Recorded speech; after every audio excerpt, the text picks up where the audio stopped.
All right, I'm very excited to have you here today. We will we'll start, and I'm sure people will struggle in, but I want to honor people's time and make sure that we have some time at the end to answer individual questions and things that come up throughout the process. So today we are meeting to talk about the ACGR, the Adjusted Cohort Graduation Rate.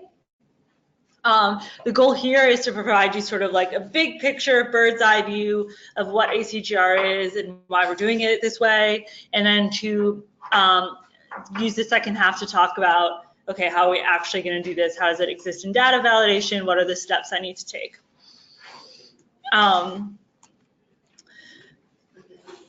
So first things first, the ACGR is an initiative of the Department of Education that began in 2011. Let me hide this. As we were, as a way to really track students across the country and see how they're graduating, use a standard cohort calculation to really be able to compare graduation rates across schools, across states. All students attending a degree-granting public or public charter school in the U.S. are assigned a first ninth grade year. That is the cohort to which they belong. If they attend ninth grade a dozen times, it is that first year they touch ninth grade that is considered their first ninth grade year, and it is with that cohort that they are tracked. And the idea is to track educational trajectories. Federally, we report on graduates who are students who received it. Regular diploma and non-graduates, but locally we often break down the reporting by looking at kids who have received their GED, received an EDP, or are still involved in some other educational program.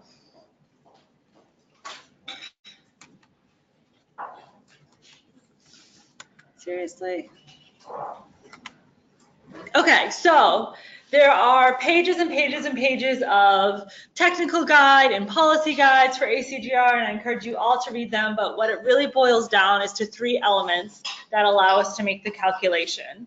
The first element is that student's first ninth grade year, which again is the first year in which they attend ninth grade. The second element is the responsible school, and this is the last degree granting school that a student attended. So if a student leaves your school and goes to a degree granting school in another state or another LEA, that student will move to that LEA or state's cohort. But if your student leaves your program and either disengages or transfers to an adult education program that is not on track to receive a regular diploma, that student remains on your cohort. And finally, the student's outcome is their status following their expected graduation date. So for 4 years, ACGR is at that 4-year mark. For 5-year, ACGR is at that 5-year mark. And again, federally, this is just graduate or non-graduate. That's how it's included in the STAR framework. We do additional local reporting to council through council oversight on other outcomes like GED and EDP attainment. So for a student to exit your LEA's cohort and exit the state cohort, there are only 5 allowable exit codes for that, and a 6th thing, which I'll mention in a second. But if a student exits and enrolls in a degree granting program at another state, they leave your cohort. If they exit the public school system to attend school outside of the United States, they leave your cohort. If they are homeschooled or attending a private school in DC that is degree granting, they will leave your cohort. If they die or permanently incapacitated, they will leave your cohort. Or if they're on the missing child clearinghouse list, they will leave your cohort. So as you can see, these are pretty stringent rules for who's exiting the cohort. As you can imagine, there always arises during this situation, during this calculation, students that an LEA can't possibly be expected to graduate for whatever reason, but those students remain on your cohort unless they have one of these reasons, and that is per Department of Education guidelines, so that every student is counted somewhere.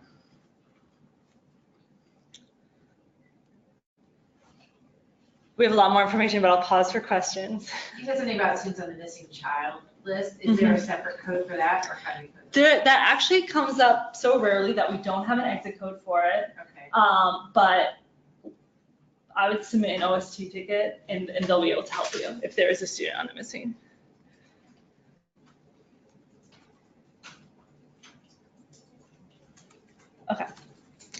Okay, so our four-year ACGR calculation, the numerator is the number of students who graduate with a regular diploma in the cohort. The denominator is that cohort adjusted for, so it's all those students in their first 9th grade year, adjusted for students who enter into the cohort. Let's say if they come to your school for the first time in 10th grade, we'll calculate backwards and assign them to that 9th grade cohort. And minus the students who have exited for one of the allowable reasons we just talked about. This cohort piece, this denominator, this is what's getting certified during data validation. So PCSB and DCPS provide the certified grads list in September, and that is how we will determine the numerator. So the ask for data validation is to help us get the data in the denominator right to certify this data, and that way we'll be in good shape when we get the certified grads list in September. Yes. So on there, the deadline, the date for data validation is July 12th. Is that going to be when you lock things in, or is that just like, I don't know. No. Like September? I believe it's in here later, but I believe the last ticket date is June 28th, and then the actual signing off certified date is July 12th. And is that including looking through all the exit codes Yes. and exit documents? Yes. Okay, so that's a big change, because previous years it's been like August 30th. So All the documents have been changed. yes, it is earlier than it has been. Yes. We've also released it earlier than we have in the past. You're right to. Okay. I mean, it's fine. Okay. The release doesn't help me collect the documents, but that's fine. Okay. Okay, so great questions for the timeline. So the timeline here is that we are moving through to validate the cohort, that denominator, with the first 9th grade year in responsible school, make sure we have those values correct. And then June 28th is the last day to submit OST tickets. OSSE will have 2 weeks to get it all straight in the data so that when the head of school certifies on July 12th, the cohort is as you expect it to be as we move through the rest of the process. Which is in September, we will display the ACGR calculation in MCC, and this will include the numerator, obviously, the certified grads list we get. And finally, in October, there's usually a public release of ACGR. And of course, this data, as you all know, is used in the framework and report cards.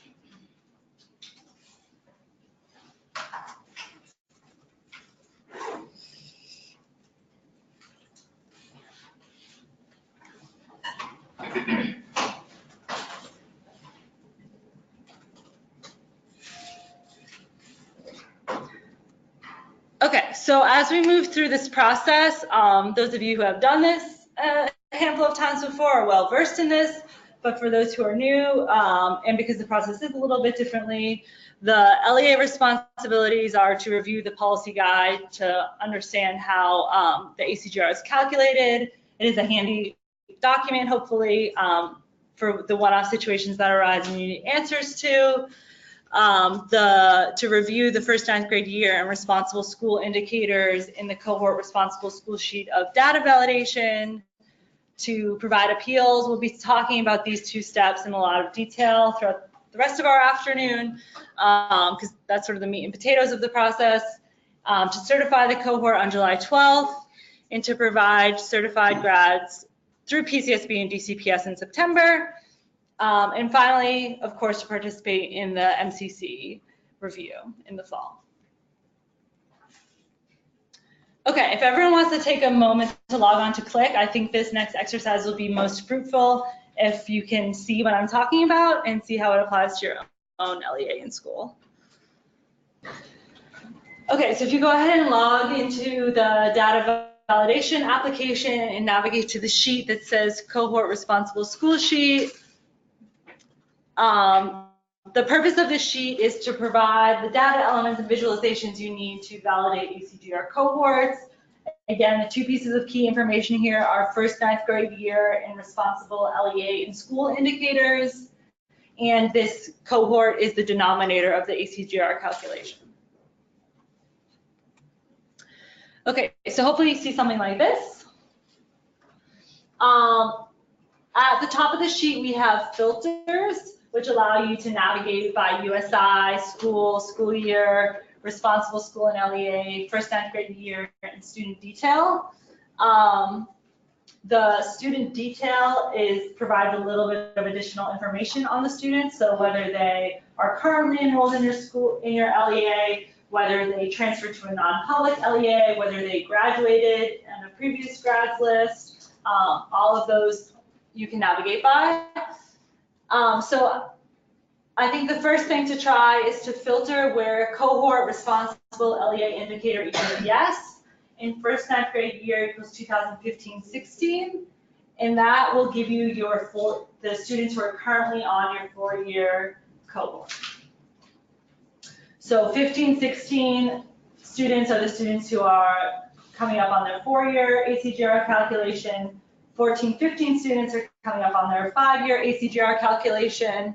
And the students your LEA is responsible for are the students where cohort responsible LEA indicator equals yes. There are a couple of situations where cohort responsible LEA indicator equals yes and cohort responsible school indicator equals no. And those are students who are at non-publics, who don't have a responsible school, but for whom the LEA is still responsible for graduating, and students who are at a school that has a 9th grade, but isn't expected to have a graduating class. So I know there's one school structured like that where they go through 9th grade. And if those students don't move anywhere else, they stay on that LEA's cohort. But of course, we can't give a graduation rate for a school that doesn't have a 12th grade. Another thing that you may want to try is to filter by student detail equals disengaged. And these are students who are no longer engaged in the DC education system. We don't know where they are. They might have dropped out, or they might be in Maryland or Oklahoma. We don't know. So these are generally the students that schools provide exit documentation for.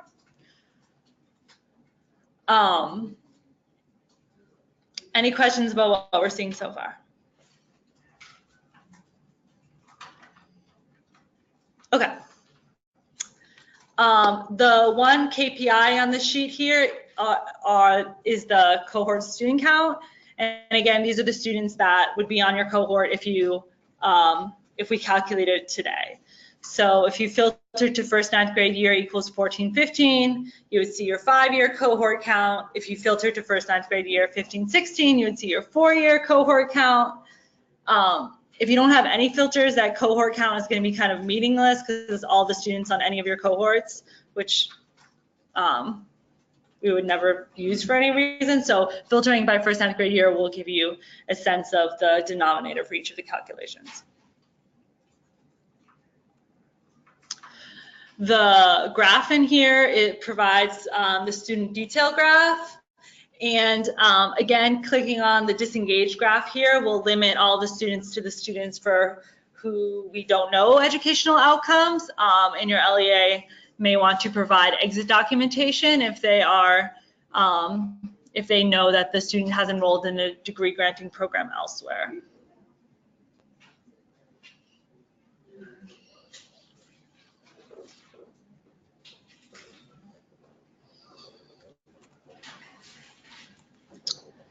Okay, any questions so far? Yes. So on those, there's a staff currently enrolled in non-public, so I assume these are enrolled in non-public. Mm-hmm. What is that, what are the implications of that? So that student remains on your, if they're enrolled at a non-public through DCPS, they remain on DCPS's cohort. So that status just kind of like we're still. Yeah. Okay, that's what I thought. Yeah, that's a good question. Okay. Okay.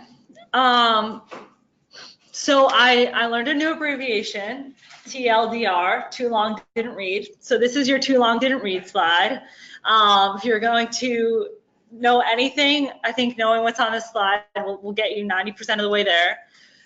So the two things that you're checking for in this sheet are that you want to verify that each student's first 9th grade year accurately reflects the first year in which the student attended the 9th grade.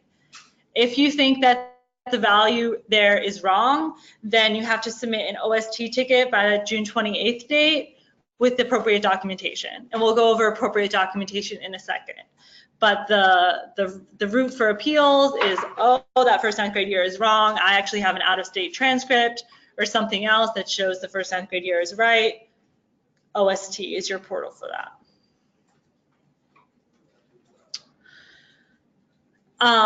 The second responsibility is to filter to cohort responsible LEA indicator equals yes, and confirm that these are the students who should be on your LEA's cohort. If any of the students should not be on your cohort because they have exited for one of the allowable exit reasons during the current year, you should use exit management to complete that student's exit by providing the correct documentation, and that student will be removed from the cohort. If they exited in a previous year, that exit is not available in exit management, but the week of May 20th will be released a prior year exits module in SLED, formatted very similar to the exit management module, and this will be the place where you appeal a prior year, you provide documentation for prior year exit, yes. So is that 100% of that simulations because we've got, well, 700 documents that with retro that are not trained, this is not rolled out yet. Yeah. Okay. Are you seriously trying to get us to submit 700, 800 documents and this is approved? Yeah. Yes. Okay. Let's talk after and get a resolution to that. I hear you. It stinks that it's not. I can't show it today, but the idea of sharing what we have today is because collecting the documentation is so much work and so much time, and we wanted to get this information to you as quickly as possible. But I hear you and would like to connect after. Yes. I'm sorry, when did you say that the module would be available? May 20th.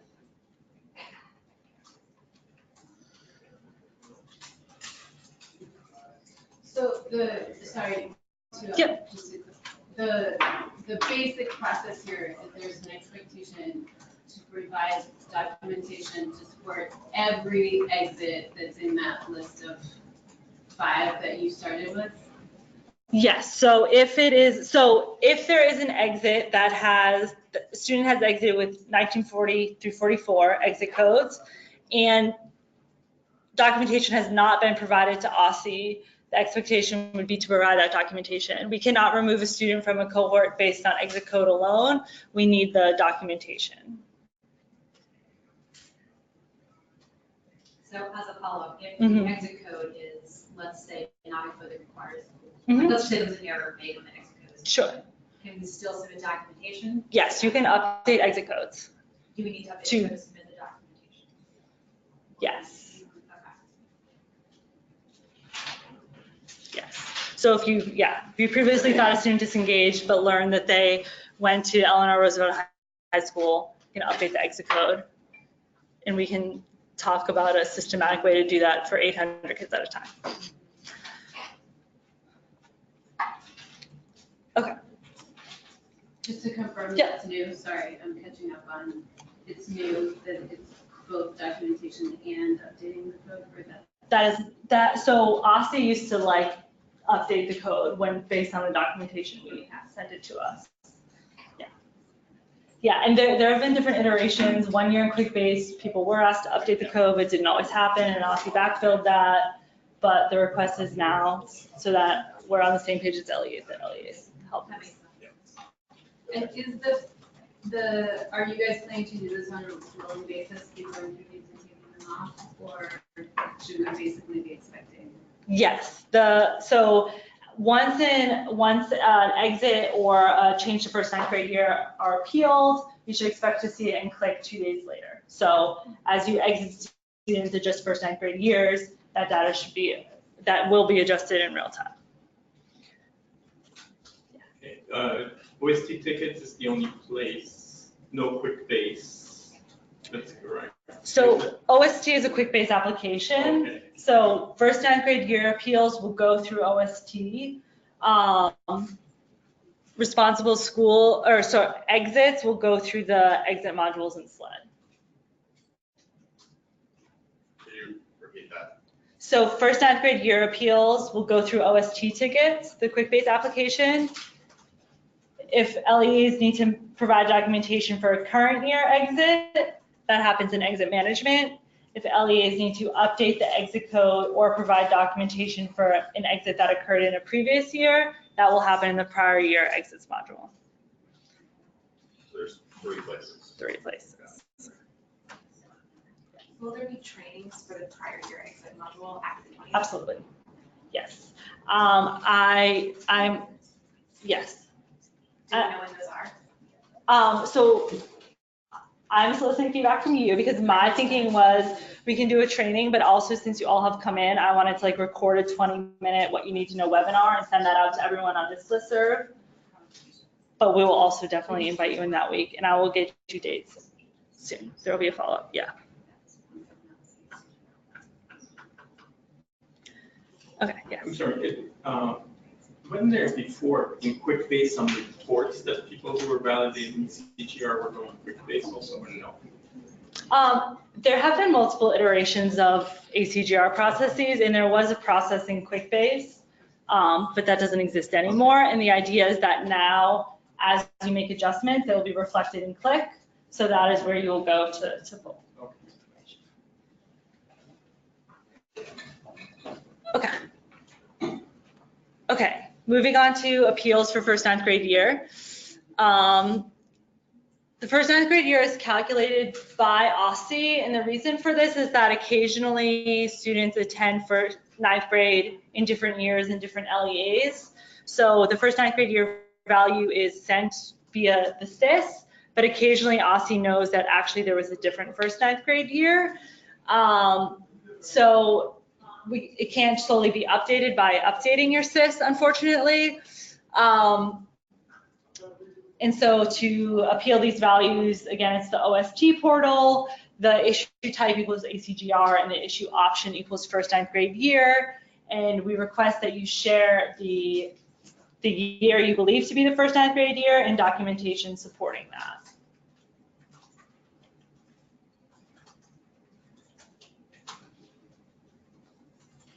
So suitable documentation would be like a transcript from another school. Yeah, we'll do that next. No, sorry. Great, thank you. Okay, so these are the appeal reasons that we generally see and acceptable documentation. So in the case that a student was exchange student and should not be assigned a first ninth grade year, we request that you send documentation showing the student was exchange student. Occasionally this comes in the form of like a grade code that LEAs use in their transcript, or an actual sort of like registration letter from the exchange program itself. OSSE will then verify that the student has not been enrolled in the district for multiple years, because of course we were not expecting an exchange student to stay for more than 1 year. And if that is the case, we will remove the student's first ninth grade year and they will not be reported on your cohort. If you believe that a student's first ninth grade year is prior to the year that OSSE assigned, we ask for a transcript showing when they did attend ninth grade.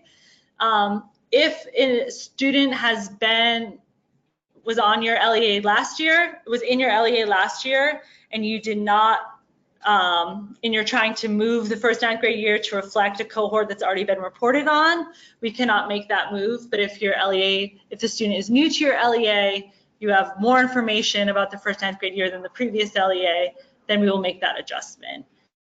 But if a student was in your LEA last year, we can't move their first ninth grade year to 14-15 because we've already reported on that cohort. If the student's first ninth grade year is after the first ninth grade year assigned, we ask you to provide a transcript saying what grade they were in the first ninth grade year we assigned. So if we said this, occasionally what happens in like end of year rollover, an LEA will input ninth grade in May or something in expectation of the student rising, and our systems will capture that as a ninth grade enrollment. So if that is the case, a transcript showing what grade the student was actually in during the year OSSE assigned a first ninth grade year is the acceptable documentation.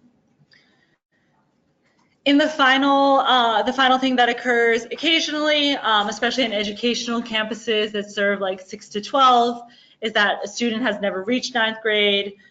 They were in your school through 8th grade and then moved on. So again, some sort of transcript showing what grade the student was in the year in which we assigned them a first 9th grade year is requested. So essentially, it's just transcripts.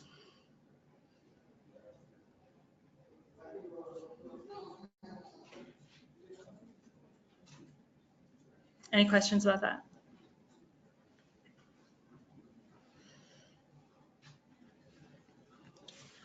Okay, so for appeals, for exits, again, intra-district appeals are not allowed. We are already calculating all of the enrollment information we have for the past 5 years or 6 years in the case of the LEA that needs a 6-year calculation. So we have those daily enrollment fees, so we are able to adjust students as they move from responsible school to responsible school. So the only adjustments that should be being made are students who are exiting from the cohort. So those are students with exit code 1940 through 1944. And if it happened in the current year, you make the appeal through exit management. Sorry, just on that. Yep. So that is still ongoing. Yeah. For the current year. Mm-hmm. So students could come on potentially still based on current year exits. Yes. That's all totally. Yeah. Yes. If a student like enrolls in your school anytime through June 30th, that student would be moved on to the cohort.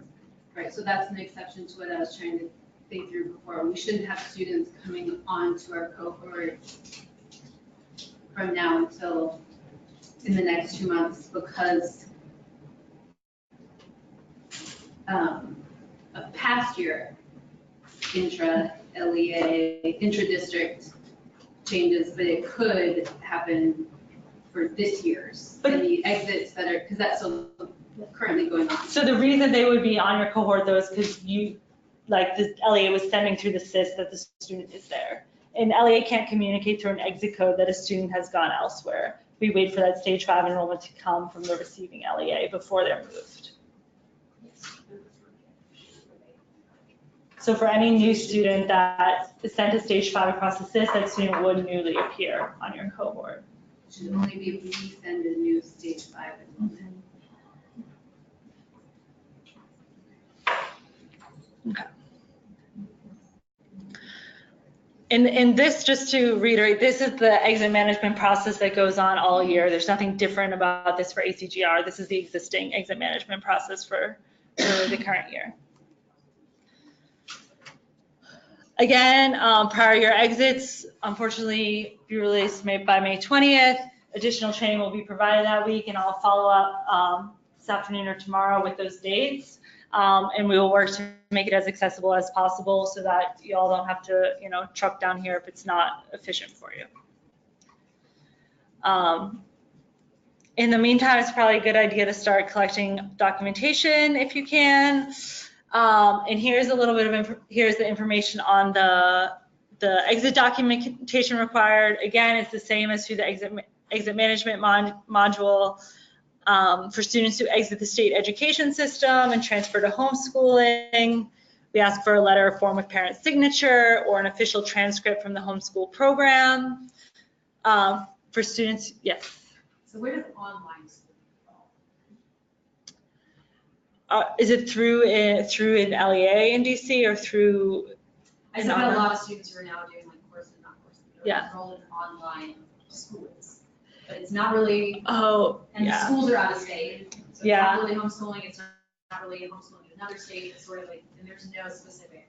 Yeah, so online schools that are degree granting programs are considered schools in another state, even if the school is headquartered in another state, but the student is residing in DC, it's still considered a school in another state. A couple of those schools that we've come across actually aren't degree granting. So if they're working towards some sort of certification, a GED or an EDP, that doesn't count as transferring to a degree granting school, but every year we have a handful of students who do transfer to a degree granting school, and we consider that an out-of-state school, even though they may physically be in DC. So then the documentation would be just proof of enrollment in online. For students who exit to a degree granting institution in another state, whether it be public or private, we ask for a transcript from the receiving school, a request for records from the receiving school, or an email correspondence with official school email accounts. No Hotmail, please. And what we're looking for is confirmed, even if they don't use the terminology, a confirmed stage 5 enrollment that yes, this student has appeared to school, this was their enrollment date, they're currently being served here, or they were being served here. And we do have an OSSE enrollment verification form that you can send out. I don't think anyone's ever used it because generally we get transcripts from receiving schools or requests for records from the receiving school. If same holds true for a private school within DC. And then if a student moves to a foreign country, we ask for a letter or form with parent signature. And email correspondence is not considered sufficient, so we need that letter before they leave the United States, essentially. For students who die or are permanently incapacitated, the letter from a doctor, death certificate, or the OSSE death verification form, which doesn't require, is designed to be sensitive and not require you to reach out to families who have lost a child. The missing child clearinghouse, which we can connect on if anyone falls into that category. And then if you're like, hey, this student should be on the cohort, they've never been in 9th grade, that is a first 9th grade year appeal, not a responsible school appeal. So adjust their first 9th grade year and it will disappear in the system, not in life. On the out of country enrollment. So I know that parent signatures are accepted. If we don't have a parent signature, we do have proof of enrollment in a school in another country. Is that accepted? Yes. Yes, I got to use my Spanish skills last year and brush up on some. Yeah. It's like a school withdrawal form, in which the parents sign it, and kid, if they're going to a school in another country, acceptable? Yes. So it's not a letter, but it's like. Yes. The key there is like the parent signature aspect, or a transcript would also be allowable. Those usually are harder to come by from foreign countries, but also okay.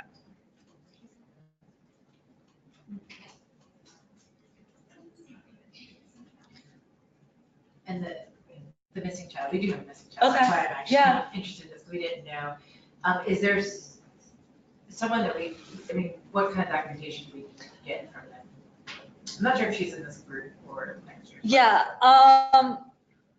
I don't know. Okay. This is my 4th time doing this, and that's the first time. So I know there is a missing childhood clearinghouse that we're supposed to use, but I'm not even sure how we go about getting that or using that. But we can exchange emails afterwards, and we'll get an answer for that.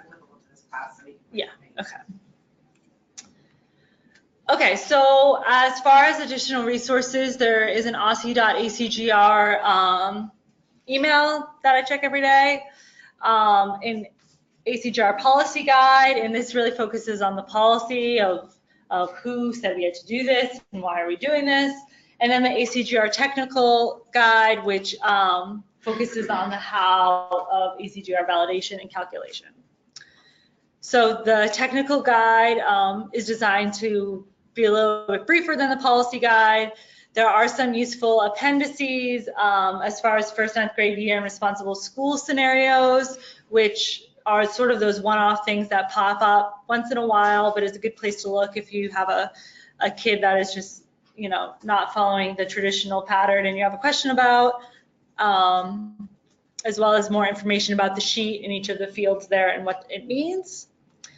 The policy guide is a little bit more in depth, and it talks about the history of the ACGR calculation, more sort of philosophically how students are entered and exited, information on the state cohort, which are students that, for example, if a student moves to DYRS, or if a student is moved out of state because they are moved to an out-of-state school when they're in foster care, the state assumes responsibility for those students. So the LEA is not responsible for graduating the student, but they are included in our state graduation rate. And again, that is already accounted for in the calculation. Once a student moves to DYRS, they're moved off of your cohort and onto the state cohort. So our click application should be in there. Yeah.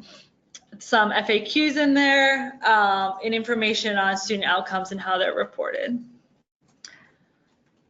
Okay, are there any questions? Yes. Hi, we're very new to this. Okay, awesome. Thank you for coming. Yeah, we don't actually have a graduating class this year, Okay. but I noticed that we have students that are slated to graduate this year. So will they just be considered in the 5-year graduation? Yes, so if a new LEA like grows towards 12th grade, but has a student who's their 9th grade at the LEA was actually the second time they did 9th grade, then they would be reported in the state 4-year graduation rate. But of course, we wouldn't give a graduation rate to a school that's not granting diplomas. So we don't have to do anything with those Yes. students this year. The only thing is I would say check and make sure that you agree that the student is a repeat 9th grader or repeated somewhere along the line in high school, and that we didn't just get their first 9th grade year wrong, Okay. because then they wouldn't be included in your 4-year rate next year, which of course, if they're graduating, we want to capture that accurately. So just check to make sure that those students are accurate. And if these students are no longer with us, do we have to do that exiting process as well? My recommendation is yes. We will, we have from previous years exits, we've rolled those over and those are displayed, and we'll do the same thing next year. So any exit that is captured through this process will be reflected when we build out the application next year.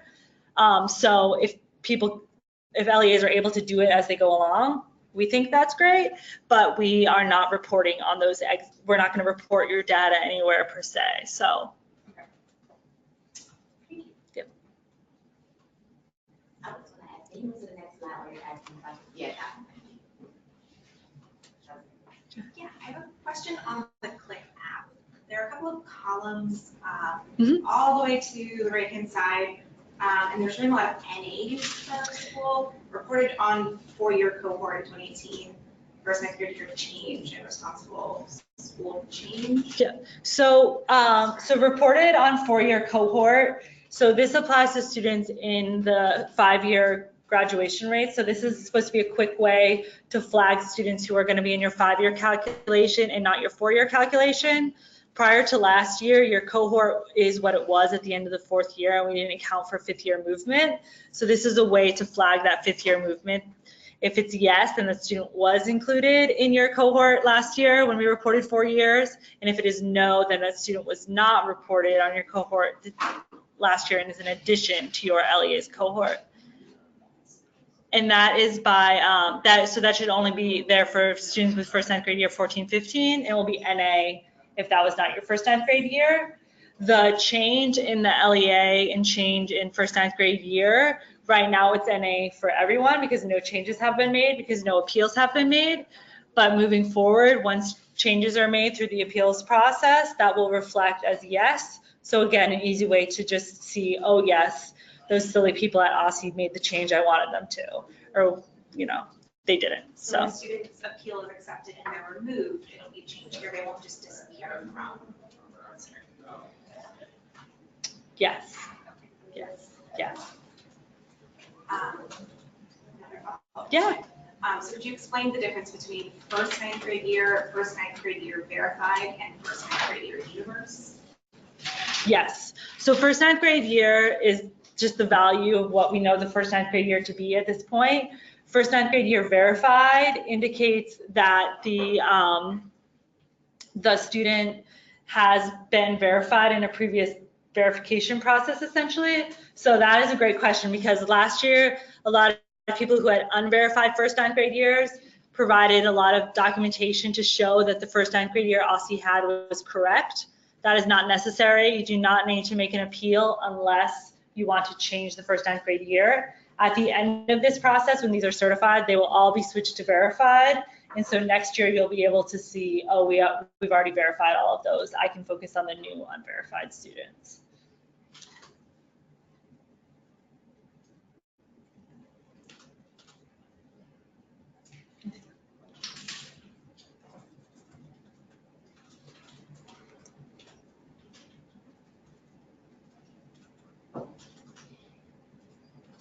A question on the documentation appeals. So if we submit a document and it's rejected for whatever reason, we have time for the ability to submit another document on top of that. Yes.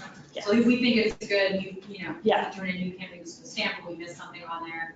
We'll have- Yep. Yep.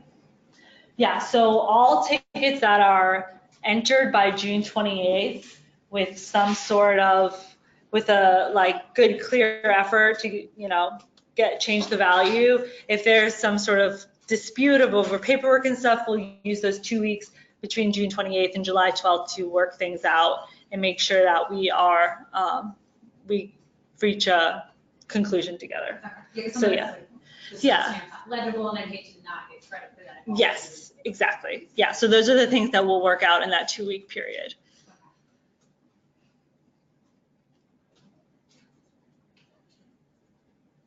And in theory, sorry, we start to make documents like May 20th. Mhm. Get that feedback before that. Maybe we Yes. have to wait because- Yes, we are going to try to give feedback as quickly as we can. We're not waiting until June 28th to provide feedback. As tickets come in, we'll respond to them as And quickly we as we can can. still like reappeal that assessment. Yes. Yep. Yep, and the idea is like any value that has been appealed by June 28th, we'll work together to get them all sorted out by July 12th.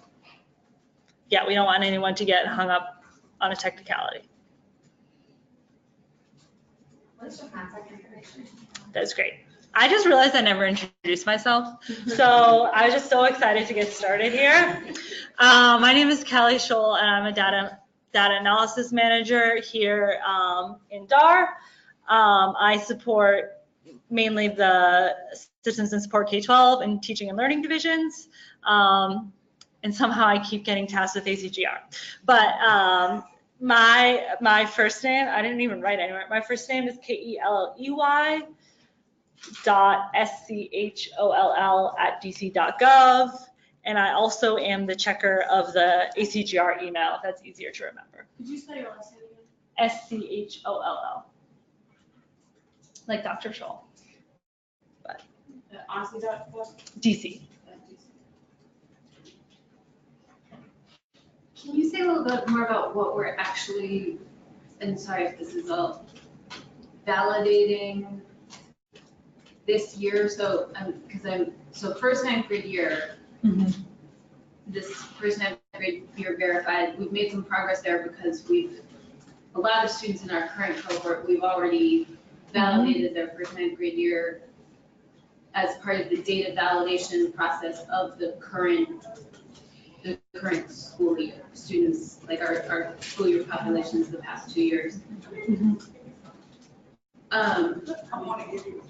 So when we validate our data,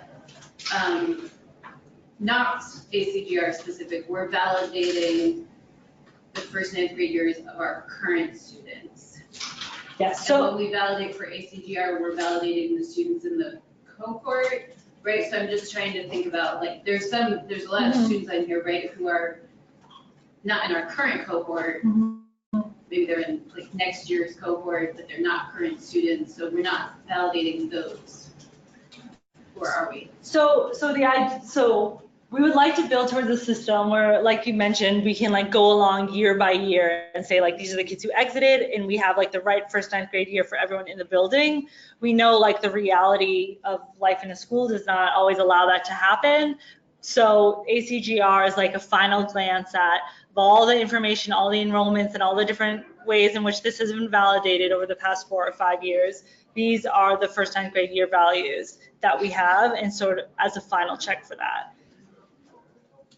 But if you made an appeal last year or the prior year or the year before that to a student's first 9th grade year, those would all be incorporated in the values that are displayed there.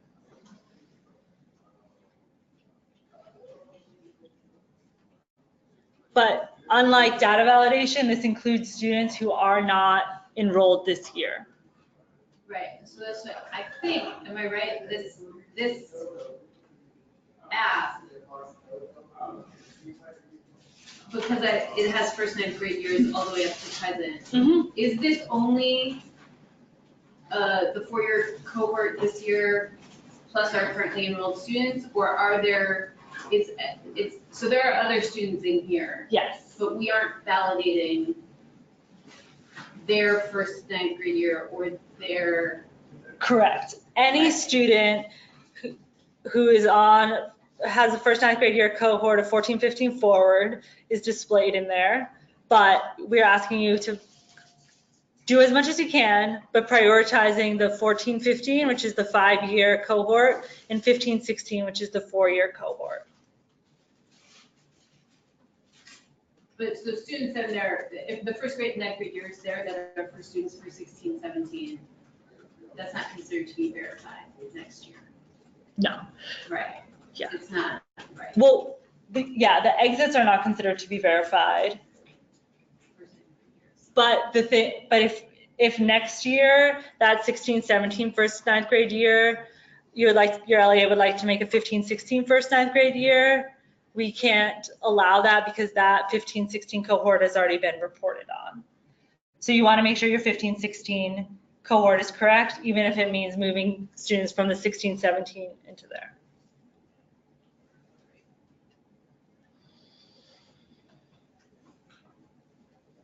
And then in terms of exits, we're just completely, there's been no, we're not trying to get ahead. Though I think you said that if we did enter students from previous cohorts into exit management now, that would be That is correct. reflected in. That would, yes, so we encourage you to enter all the exits you know about. We will keep them safe and use them as we move forward and incorporate them into future ACGR applications that we share out, but those are not being reported on. And will this prior year exits module, that's just live for, like, Yes. that's just available year round next year, right? Yes. So if we can do them throughout Yes, the fall. yeah. We can You get have some free time in August, you could do them, whatever, they're just, because that's a really not busy time at school, right? So yes, the idea is, That's where we're. yes, so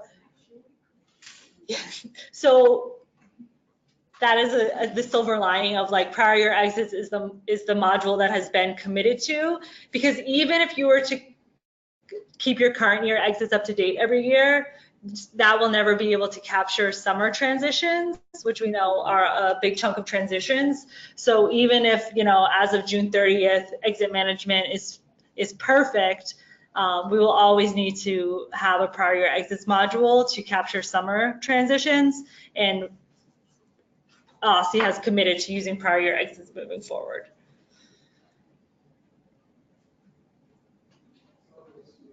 Okay. I don't even know what time it is. Any other questions? I will be making myself available for the next hour to go through anything you're seeing particular to your LEA that you would like to discuss, or anything else. But please reach out. Please, this is a laborious process, and I know there are a number of people who haven't done it before, so welcome. But we are here to support you as much as we can. I mean, like, I have gone to LEAs before and sat down, and I would rather do that with you on June 1st than, June 27th at 10 o'clock at night. So anything, if something isn't making sense, if there is an obstacle, a technical or policy obstacle that you just need help overcoming, please let us know. We are here to help on this, and we recognize what a high labor cost it is to you all, and are eager to clear any roadblocks that we can. Okay, thank you all very much. Please let me know what you need.